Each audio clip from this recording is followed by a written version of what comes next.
Hello, all of my Minglava, Test City PS channel and Piana Josubare. General to come here with Bimaro, General,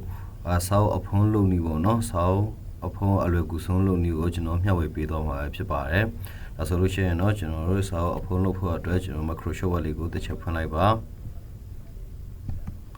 Macroshoa Lupundoi solution, no, General Tosa, General, Sam Jamie Luame, a church of Chagua in Toluame. So the general the apoga page layout so ha le ko the channel me ပြီးတော့ site ရွေးမယ်ကျွန်တော်တို့ကဒီမှာအခုက A4 သုံးမှာဖြစ်တဲ့အတွက် A4 ကိုတစ်ချက်ရွေးပေးလိုက်ပါပြီးတော့ဒီ validation ကိုတစ်ချက်နှိပ်ပြီးတော့ကျွန်တော်အခုက download ဘောနော် download ရွေးမယ် download ရိုက်မယ်ပေါ့ portrait လေးကိုရွေးပေးလိုက်ပါ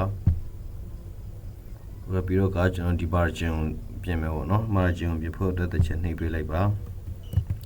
ကျွန်တော်ဒီမှာကသူပေးထားပြီးသားကျွန်တော်ဒီဟာလေးတွေကိုနော်သုံးလို့မရဘူးလားဆိုတော့ရပါတယ်ဒါပေမဲ့ကျွန်တော်တို့အခုကဒီစာအုပ်အဖုံးလုပ်တဲ့ချိန်မှာဆိုလို့ရှိရင်တော့ကျွန်တော်တို့စာအုပ် file ကိုလုံးစီပြီးတော့ချုပ်ပြီးခါမှကျွန်တော်တို့လှသွားအောင်ဆိုပြီးတော့အကြည့်လို့ကောင်းသွားအောင်ဆိုပြီးပေါ့နော်ကျွန်တော်တို့တိတ်တွေပါရဲ့နဲ့ပြင်ပြီးကတ်ရပါတယ်အဲ့ဒီအတွက်ကျွန်တော်တို့တိတ်ကဖိုးနေရာလေးကိုကျွန်တော်တို့ခြံပေးရမှာဖြစ်တဲ့အတွက်ကျွန်တော်တို့စိတ်ချက်ပြင်ပြီးတော့ခြင်ရမှာပေါ့နော်ဆိုလို့ရှိရင်ထုံးစံအတိုင်းကျွန်တော်ဒီ customer မှာ chain ကိုတစ်ချက်နှိပ်ပေးလိုက်ပါဟောဒီမှာဆိုလို့ရှိရင်တော့ကျွန်တော်တို့ဒီအခုလည်းရှေ့အကုန်လုံးကဟိုတလက်မပေးထားရပေါ့နော်ကျွန်တော်အဲ့တလက်မပေးထားတဲ့ဟာကိုကျွန်တော်လိုက်ပြင်ပါမယ်တကယ်လို့ဒီမှာတလက်မဒီ top နဲ့ border ကိုကျတော့အပေါ်နဲ့အောက်ကျတလက်မဒီတိုင်းထားလိုက်လို့လည်းရတယ်ဒါပေမဲ့တစ်ခုရှိတာဒီမှာကျွန်တော်တို့ဘုံခတ်တဲ့ချိန်မှာဆိုလို့ရှိရင်နည်းနည်းပြဿနာတက်တယ်ပေါ့နော်အခုမှစလို့မဲ့တူတွေအတွက်ကိုကျွန်တော်ပြောတာပါအဲ့တော့ကျွန်တော်တို့ဒီအပေါ်အောက်အကုန်လုံးကျွန်တော်တို့ 0.5 နဲ့ထားလိုက်မယ်နော်ဒါဆိုလို့ရှိရင်တော့ဒါလေးကိုတစ်ချက်ဖြတ်လိုက်ပါ 0.5 ပြီးတော့ကျွန်တော်တို့ဒီအောက်ကိုလည်း 0.5 ဒါလေးကိုဖြတ်ပြီးတော့ 0.5 ပေါ့နော်ပြီးတော့ကျွန်တော်ဒီ LED မှာကအရေးကြီးပါတယ်ဘာလို့လဲဆိုလို့ရှိရင်တော့ကျွန်တော်ဒီဘက်ဖက်ချမ်းမှာကိုကျွန်တော်တိတ်နဲ့ကတ်ရတာကိုအဲ့အတွက်အခုလက်ရှိကကျွန်တော်တို့ဒီမှာကတလက်မှာပဲရှိတယ် sorry ဒါဒီနေရာနဲ့ဒီနေရာတလက်မှာပဲဆိုတော့ကျွန်တော်တို့စာရွက်အပေါက်ဖောက်တာတွေပြီးတော့တိတ်ကတ်တာတွေနဲ့ဆိုလို့ရှိရင်တော့ကျွန်တော်တို့စာအုပ်အဖုံးတွေကကြည့်မကောင်းဘူးပေါ့နော်အဲ့ဒါကျွန်တော်တို့ဒီဖက်အသွင်းဖက်လေးကိုကျွန်တော်တို့0.5 ယူမယ်ပေါ့နော် 0.5 ယူမယ်ဆိုလို့ရှိရင်ကျွန်တော်တို့တလက်မှာခွဲဖြစ်သွားမယ်ပေါ့ဒါဆိုရှင်တော့ဒီလက်လင်ယာလေးမှာအဲ့ဒါလေးကိုဖြတ်ပြီးတော့ 1.5 ထားပေးလိုက်ပါပြီးတော့ကျွန်တော်တို့ဒီဖက်မှာဆို right မှာဆိုလို့ရှိရင်တော့ကျွန်တော်တို့ဒီဖက်မှာပေါ့နော်အခုလည်းရှိကတလက်မှာပေါ့တလက်မှာဆိုတော့ကျွန်တော်တို့ဒီဖက်ကို0.5 ပြန်short ပေးလိုက်မယ်ဒါဆိုလို့ရှိရင်တော့ဒီနေရာလေးကို right နေရာလေးကိုကျွန်တော်တို့ 0.5 လို့ရေးပေးလိုက်ပါပြီးတော့ခါကျွန်တော်တို့ဒီ okay ကိုနှိပ်လိုက်ပါဒါဆိုလို့ရှိရင်တော့ကျွန်တော်တို့ဒီမှာလက်ရှိအစွမ်းနာကကျွန်တော်တို့တလက်မရှိတဲ့ဟာအခုကကြာတလက်မခွဲရှိသွားပြီပေါ့နော်ဒါဆိုလို့ရှိရင်တော့ကျွန်တော်တို့ဒီတလက်မလောက်ကိုတိတ်ကလို့ရပြီပြီးတော့ကြည့်ကောင်းသွားမယ်ပေါ့နော်ပြီးတော့ဒီမှာအပေါ်မှာဆိုလို့ရှိရင်လည်းကျွန်တော်တို့ 0.5 ပေါ့နော်အောက်မှာဆိုလို့ရှိရင်လည်းအတိုင်းပဲ 0.5 လို့ဖြစ်ပါတယ်ကျွန်တော်တို့အခုချိန်ပြီးသွားပြီဆိုလို့ရှိရင်တော့ကျွန်တော်တို့ဒီ home ပေါ့နော် home ကိုတစ်ချက်သွားလိုက်ပါ home ကိုတစ်ချက်နှိပ်ပြီးတော့ကျွန်တော်တို့ဒီမှာဟို font ဒီမှာကျတော့တကယ်လို့များအခုကကျွန်တော်ကလက်ရှိပြီးတော့ font နဲ့ပြပေးမယ်ပေါ့နော်ကျွန်တော်ပြီးတော့ font နဲ့ပြပေးမယ်တကယ်လို့များကိုသုံးနေကြ font size ရှိရဆိုလို့ရှိရင်တော့အဲ့ဒါလေးကိုရိုက်ပြီးတော့ကျွန်တော်တို့က enter တစ်ချက်နှိပ်ပေးလိုက်ပါပြီးတော့သူ့ဘေးနားမှာရှိတဲ့ဒီဟာလေးပေါ့နော် font အရွယ်အစားဒီ salon အရွယ်အစားလေးကိုရွေးပေးဖို့အတွက်ဒါလေးကိုတစ်ချက်နှိပ်ပေးလိုက်ပါဒီမှာကျွန်တော်တို့အခုဒီစာအုပ်အဖုံးလုံးမှာဖြစ်တဲ့အတွက်ကျွန်တော်စကလုံးခက်ကြီးလေးရွေးပေးမယ်ပေါ့နော်တကယ်လို့များစကလုံးရွေးတာအဆင်မပြေဘူးဆိုလို့ရှိရင်တော့ပြန်ပြင်လို့ရပါတယ်အဲ့ဒါကိစ္စမရှိပါဘူးအဲ့ဒါကျွန်တော်အခုလက်ရှိက26ရွေးလိုက်ပါမယ်ဒါဆိုရှင်26ပေါ့နော်26ဆိုတော့ကျွန်တော်တို့အခုဒါ font size ရွေးလုပ်ပြီးသွားပြီးဒါဆိုလို့ရှိရင်တော့နောက်ဆုံးအနေနဲ့ကျွန်တော်ဒီ alignment ကိုကျွန်တော်သွားချိန်မယ်ပေါ့နော်ကျွန်တော်တို့ဒီ alignment ကိုချိန်ဖို့အတွက်ဒီcenter လေးကိုရွေးမှာဖြစ်ပါတယ်ဒါဆိုလို့ရှိရင်ဒီအလဲကိုရောက်သွားမှာပေါ့နော်ဘာလို့ဖြစ်လို့ဒီဟာ center ကိုရွေးခိုင်းတာလဲဆိုလို့ရှိရင်တော့ကျွန်တော်တို့စာရိုက်တဲ့ချိန်မှာဘယ်နဲ့ညာနဲ့ညီနေအောင်လို့ပေါ့နော်အဲ့ဒီအတွက်ကျွန်တော်က center လာရွေးခိုင်းရခြင်းဖြစ်ပါတယ်ဟုတ်ဒါဆိုလို့ရှိရင်တော့ကျွန်တော်တို့စပြီးတော့စာရိုက်လို့ရပြီပေါ့နော်အခုကကျွန်တော်ကပြည်တော်စုဖောင်းနေပေါ့နော်ပြည်တော်စုဖောင်းနေပြပေးမှာဖြစ်တဲ့အတွက်ကျွန်တော်အခုကဒီတိုင်းရေးလိုက်လို့ရှိရင်အင်္ဂလိပ်လိုထွက်နေပါတယ်ကျွန်တော်ပြည်ထောင်စုဖုန်းဖြစ်တဲ့အတွက်မြန်မာလိုရေးချင်တာဖြစ်တဲ့အတွက် keyboard ထက်က control နဲ့ shift ကိုတစ်ချက်နှိပ်လိုက်ပါဒါဆိုလို့ရှိရင်တော့မြန်မာဖုန်း ပြောင်းသွားပြီပေါ့နော်ဒီလိုမျိုး font ပြောင်းသွားပြီတကယ်လို့များတခြား keyboard တွေတခြား font တွေသုံးတယ်ဆိုလို့ရှိရင်เนาะ control shift သုံးစရာမလိုပဲနဲ့ဒီတိုင်းရိုက်လို့ရတဲ့ font တွေလည်းရှိပါတယ်အဲ့ဒါတွေကြတော့ control shift သုံးစရာမလိုဘူးဆိုတဲ့ဟာလေးကိုလည်းကျွန်တော်တစ်ချက်ပြောချင်ပါတယ်ဒါဆိုလို့ရှိရင်ကျွန်တော်တို့အခုစပြီးတော့စာရိုက်မယ်ပေါ့နော်ကျွန်တော်တို့အခုစပြီးတော့စာရိုက်မယ်ဆိုလို့ရှိရင်တခုရှိတာကျွန်တော်ဒီမှာကပါလဲဆိုလို့ရှိရင်တော့ဒီတိုင်းရိုက်လို့ရှိရင်တော့အပေါ်ဆုံးမှာရောက်နေတယ်ပေါ့နော်ကျွန်တော်ဒီအပေါ်ဆုံးမှာရောက်နေတဲ့ဟာလေးကိုကျွန်တော်တို့ဘောင်ခတ်ရမယ့်နေရာလေးကိုလွတ်သွားအောင်လို့ကျွန်တော်တို့ keyboard ထက်က enter ကိုတစ်ချက်နှိပ်လိုက်ပါဒါဆိုလို့ရှိရင်တော့နောက်တစ်ကြောင်ဆင်းသွားမယ်ပေါ့နော်နောက်တစ်ကြောင်ဆင်းသွားမယ်အဲ့ဒါနဲ့ကျွန်တော်စပြီးရိုက်ပါမယ်ဒါဆိုရင်ကျွန်တော်နမူနာအနေနဲ့ရိုက်ပြပါမယ်နော်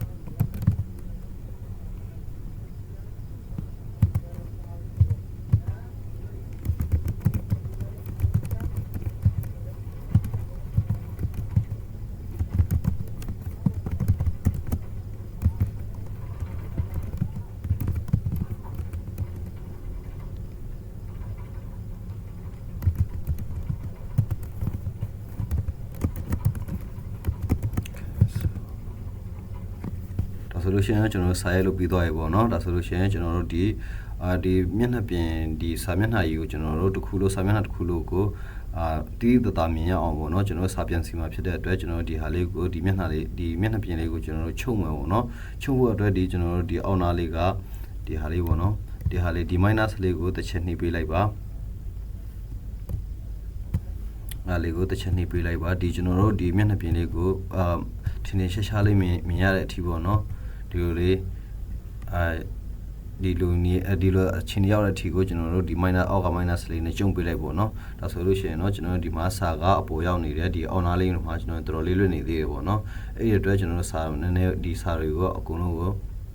အောက်ကိုကျွန်တော်နည်းနည်းချမယ်ဒါဆိုလို့ရှိရင်เนาะဒီအပေါ်ဆုံးနေရာလေးမှာခုကစာရှိတဲ့နေရာလေးကိုတစ်ချက်နှိပ်ပေးလိုက်ပါနှိပ်ပေးပြီးတော့ကျွန်တော်တို့ keyboard ထက်က enter နဲ့ကျွန်တော်တို့အဆင်ပြေမဲ့နေရာအထိကိုနှိပ်ပေးလိုက်ပါ enter ကိုနှိပ်လိုက်ပါဒါဆိုလို့ရှိရင်ဒီလိုလေးကကြည့်ရအဆင်ပြေတယ်လို့ကျွန်တော်ထင်ပါတယ်เนาะတကယ်လို့မြောက်အဲ့ဒါကြတော့ကိုတကယ်လို့အောက်နေရောက်သွားတဲ့အပေါ်ပြန်တက်ချင်တယ်ဆိုလို့ရှိရင်เนาะကျွန်တော်တို့ဒီbest speed ဆိုတဲ့ဟာလေးနဲ့တစ်ချက်ဖြတ်လိုက်မယ်ဆိုလို့ရှိရင်အပေါ်ပြန်ပြီးတက်သွားပါလိမ့်မယ်เนาะဒါဆိုလို့ရှိရင်เนาะကျွန်တော်တို့ဒီဟာလေးကအဆင်ပြေတယ်ပေါ့ဒီလောက်နဲ့အဆင်ပြေတယ်လို့ကျွန်တော်သဘောထားလိုက်ပါပြီးတော့ကျွန်တော်တို့အခုကဘာလို့ရမလဲဆိုလို့ရှိရင်เนาะကျွန်တော်တို့ဘောင်ကွက်မယ်เนาะကျွန်တော်တို့ဘောင်ကွက်မှာဖြစ်ပါတယ်ဒါဆိုလို့ရှိရင်เนาะဘောင်ကွက်ဖို့အတွက်ကျွန်တော်ဘယ်လိုလုပ်ရမလဲဆိုလို့ရှိရင်ကျွန်တော်တို့ဒီအပေါ်နားလေးကဒီ home နားလေးကဒီ insert ဆိုတဲ့နေရာလေးကိုတစ်ချက်ဝင်ပေးလိုက်ပါပြီးတော့ခါမှာကျွန်တော်တို့ဒီနားလေးက shift ပေါ့เนาะဒီ shift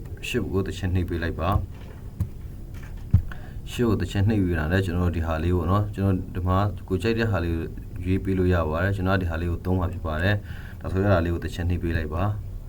ပြီးတော့ခါကျွန်တော်ဒီကိုရဲ့ဟွာပါလဲဒီမှာခမန်းချိန်နေပေါ့နော်ခမန်းချိန်နေကြည့်ပြီးတော့ mouse နဲ့တစ်ချက်ဖြီးပြီးတော့ဒီလိုမျိုးဆွဲပေးလိုက်ပါဒီလိုမျိုးဆွဲပေးလိုက်ပါစာကြောင်းတော့စာကြောင်းတော့ထင်အောင်ပေါ့နော်ဒီလိုမျိုးစာကြောင်းနဲ့လွတ်အောင်လို့ကျွန်တော်ဒီလိုဆွဲပေးလိုက်ပါပြီးတော့ mouse ကိုတစ်ချက်လွှတ်ပေးလိုက်ပါဟောဒါဆိုလို့ရှိရင်တော့ကျွန်တော်တို့အခုစာလေးလောဆယ်ပြောင်းနေတယ်ပေါ့နော်မမြင်ရဘူးအဲ့ဒီစာကိုကျွန်တော်တို့မပြင်ခင်မှာကျွန်တော်ဒီကဘောင်လေးကိုအရင်သွားချိန်မယ်ပေါ့နော်အခုကဘောင်ကတူးသေးလေးဖြစ်နေတယ်တူးသေးလေးဖြစ်နေတဲ့ခါကျတော့ကျွန်တော်တို့ပြီးတော့လည်း design ကလည်းတခြား design ရွေးချင်တဲ့ solution လည်းရပါတယ်အဲ့ဒါ solution ဘယ်ဟာသွားရွေးရမလဲဆိုလို့ရှိရင်တော့ဒီကပေါ်တန်းလေးဟာရှိရပေါ့နော်အဲ့မှာနည်းနေသေးတယ်ဒီမှာကျွန်တော်တို့တခြားရွေးချင်တဲ့ solution เนาะကျွန်တော်တို့ဒီနားလေးမှာမြားရှိပါတယ်အဲ့ဒါလေးကိုတစ်ချက်နှိပ်ပေးလိုက်ပါဒီမှာကျွန်တော်တို့ကြိုက်တဲ့ပေါ့အကွက်တွေပေါ့နော်ဒီမှာရှိပါတယ်အဲ့ဒါလေးတွေကိုကျွန်တော်တို့ကြိုက်တဲ့ဟာလေးကိုတစ်ချက်နှိပ်ပေးလိုက်ပါတယ်နှိပ်ပေးလိုက်ပါကျွန်တော်ကဒါဟာလေးကိုရွေးမယ်ပေါ့နော်အဲ့ဒါကိုတစ်ချက်နှိပ်ပေးလိုက်ပါဟုတ်ကဲ့ဒါဆိုလို့ရှိရင်တော့ဒီ design ကတော့ရပြီပေါ့နော်အခုကစားမမြင်ရသေးဘူးစားမမြင်ရသေးတော့ကျွန်တော်ဘယ်လိုလုပ်ရမလဲဆိုလို့ရှိရင်တော့ဒီနားလေးက shape fill ဆိုတဲ့ဟာလေးကိုတစ်ချက်နှိပ်ပေးလိုက်ပါ ပြီးတော့ခါကျွန်တော်တို့ဒီ no fill ပေါ့နော်အဲ့လေးကိုတစ်ချက်နှိပ်ပေးလိုက်မယ်ဆိုလို့ရှိရင်เนาะကျွန်တော်တို့စာပြန်ပြီးမြင်ရပြီပေါ့နော်တကယ်လို့များဒီမှာကျွန်တော်တို့ဒီဘောင်လေးတွေကိုပြန်ပြီးချိန်ချင်တယ်ပေါ့နော်ဒါဆိုလို့ရှိရင်ရပါတယ်ဒီနားလေးတွေကိုကျွန်တော်တို့ဒီ mouse လေးနဲ့တစ်ချက်ဖြီးပြီးတော့အပူကိုရွှေ့တာပဲဖြစ်ဖြစ်အောက်ကိုရွှေ့တာပဲဖြစ်ဖြစ်ပေါ့နော်အဲ့လိုလို့ရပါတယ်ဒီလိုမျိုးကိုစိတ်ကြိုက်ပြန်ပြီးတော့ချိန်လို့ရတယ်ပေါ့နော်ဒီမှာစာနည်းနည်းအောက်ရောက်နေတယ်လို့ပဲเนาะကျွန်တော်အပေါ်နဲ့ပြန်ပြီးတင်လိုက်မယ်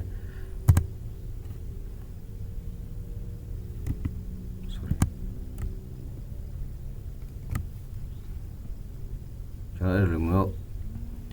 ပြန်ပြီးချိန်ပြတာအဆင်ပြေလောက်ပြီးထင်တာပဲเนาะဆိုလို့ရှိရင်เนาะကျွန်တော်ဒီစာလေးကိုကျွန်တော်တို့အခုကရိုးရိုးစာဖြစ်နေတယ်ပေါ့เนาะကျွန်တော်ဒီဟာလေးကိုနည်းနည်းထူသွားအောင်လို့ကျွန်တော်တို့ဒါလေးကို select လုပ်လိုက်ပါကို select လုပ်ချင်တယ်ဆိုလို့ရှိရင်เนาะကိုဆက်လုပ်ချင်တဲ့နေရာနဲ့ mouse ကိုတစ်ချက်ဖြီးလိုက်ပါ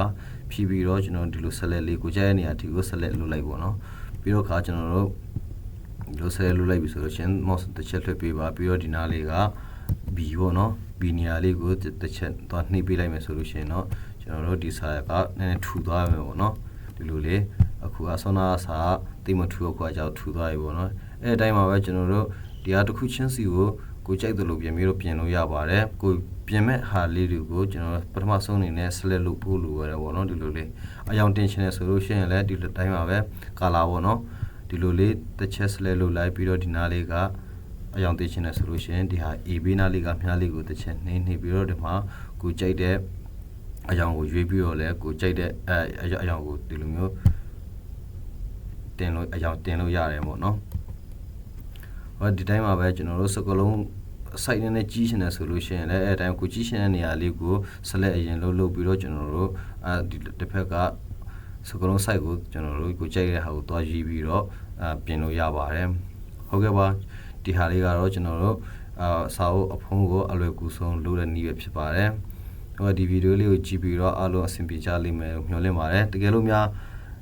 အဆင်မပြေခဲ့သည်ရှိတော့ကျွန်တော်ကိုမေးချင်တယ်ဆိုကျွန်တော် comment box နဲ့လည်းကျွန်တော်ပြန်ပြီးတော့မေးလို့ရပါတယ်ကျွန်တော်ချိန်ပြီးပြန်ပြီးတော့ဖြည့်ပေးပါမယ်ဟုတ်ကဲ့ပါအခုလို့ကျွန်တော်ဗီဒီယိုကိုစားနေအဆုံးထိကြည့်ပေးတဲ့အတွက်လည်းအများကြီးကျေးဇူးတင်ပါတယ်ကျွန်တော်ရဲ့ဒီ YouTube channel လေးကိုလည်းsubscribe လေးကျွန်တော်လုပ်ပေးတော့ဖို့အတွက်တောင်းဆိုချင်ပါတယ်ဟုတ်ကဲ့အားလုံးကျေးဇူးတင်ပါတယ်ခင်ဗျာ